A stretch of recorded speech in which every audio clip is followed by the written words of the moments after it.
When does a foreign country really start to feel like home? Now that you've packed up your old life and you're unpacking into your new destination country, it's time to move beyond the boxes and start to settle in to your new environment. And I was thinking about the process of that, how one goes about that and starts to have that experience of feeling settled versus the experience of being in a new country on holiday or for business or something like that where you're temporary and transient. I was inspired by a program I saw years ago called Heart of the Dragon, and it explored getting to know China through topics like family, education, governance, culture, food. Drawing my inspiration from that, I thought it is important to get to know the heart of a country, and how do we do that?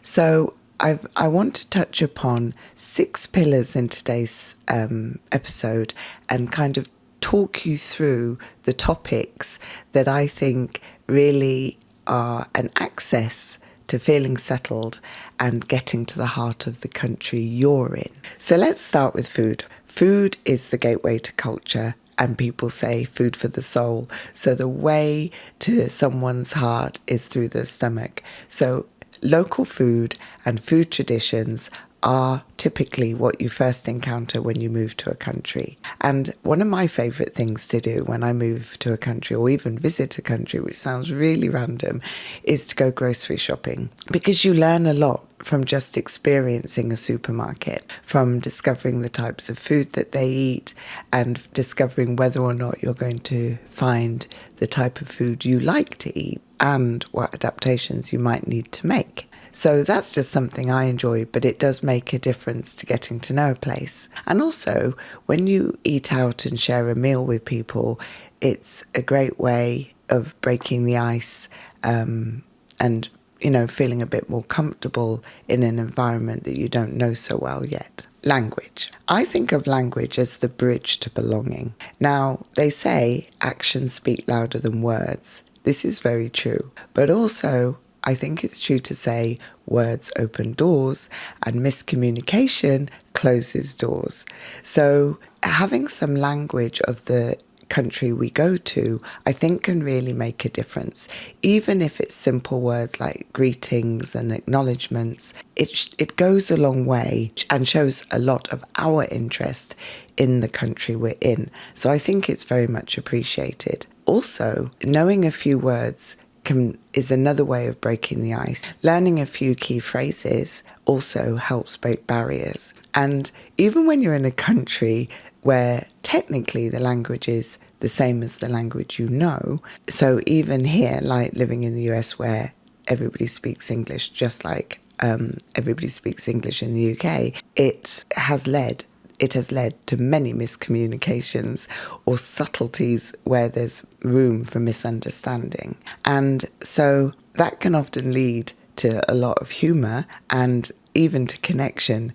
But it is worth just thinking about that, I think, because the risk of miscommunication is quite possible no matter the language. And at the end of the day, we don't want to miss any opportunities for connection or for what we're up to in our new destination country. Traditions. Traditions are like the daily rhythm of life, and when in Rome, do as the Romans do. Now, whilst I don't think we need to take this completely to heart and do exactly what we're told, we need to retain our own individuality, it does make a big difference to get to know the traditions of the environment you're in and take advantage of them.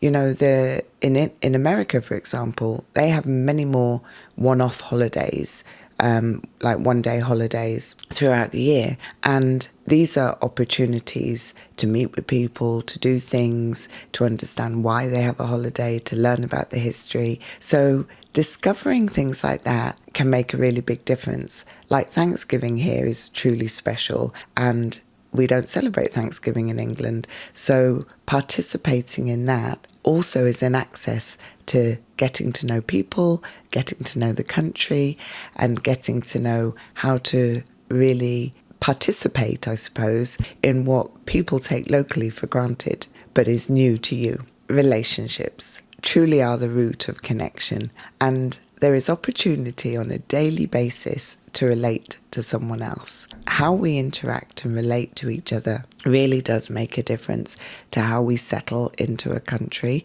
and it's so great to socialize beyond work and outside our home. You may have moved countries with someone, so it's not immediately obvious to you that this might be your focus. However, the person who you've moved with might, like in my husband's case, have a job and be very busy, and relationships and relating to others becomes incredibly important, and I am sure I've told you the story before of my connections at the laundromat and talking to bus drivers and to the people in the street or walking their dogs. There are so many opportunities to just have momentary connections with people that do make a difference and certainly help you feel less lonely. Stories and history. These really are the threads of an identity of the country you've gone to, and there is so much opportunity to discover even on your own. I think the wonderful thing about culture and history is you have an access to it without needing companionship. You can go to museums, art galleries, libraries, you name it. There are so many institutions that offer a wealth of knowledge and information that you can participate in and not have the experience of feeling lonely, and yet have the experience that you are getting to know an environment. And that is something I really enjoy doing, because whilst I typically don't relish in visiting museums, when I do that kind of thing, I'm piecing things together, I'm learning information. And so when I've travelled across the states and gone to different states, I often will incorporate an art gallery or a museum or anything that kind of sparks my interest, because I know it will teach me a little bit more than what I already know. I think also people love to talk, and people love to share their stories. They love to talk about themselves or their experiences. So listening to others, listening to their stories and their experiences really helps you understand how to survive well in a country that's new to you. Finally, the sixth pillar. This is values, almost like the compass to understanding. They say birds of a feather flock together, and I do think people tend to flock towards or go towards people who share similar values. But first of all, you've got to find that out. And so I think discovering things about family, tradition, culture, it leads you to the different belief systems in the country you're in and their values, and empowers you to know where you stand, where you agree, where you disagree, where you're aligned, where you're not, and how you're going to juggle that dynamic, because your values are not always going to be in sync with other values. Just noticing where your values align or clash with local culture and how you're going to handle that and navigate that. Certainly adapting and finding common ground helps you settle in and helps you feel like you belong, but not by selling your soul. I am a great believer in staying true to yourself, and I think it is totally possible to stay true to yourself whilst being mindful and respectful of other people's values,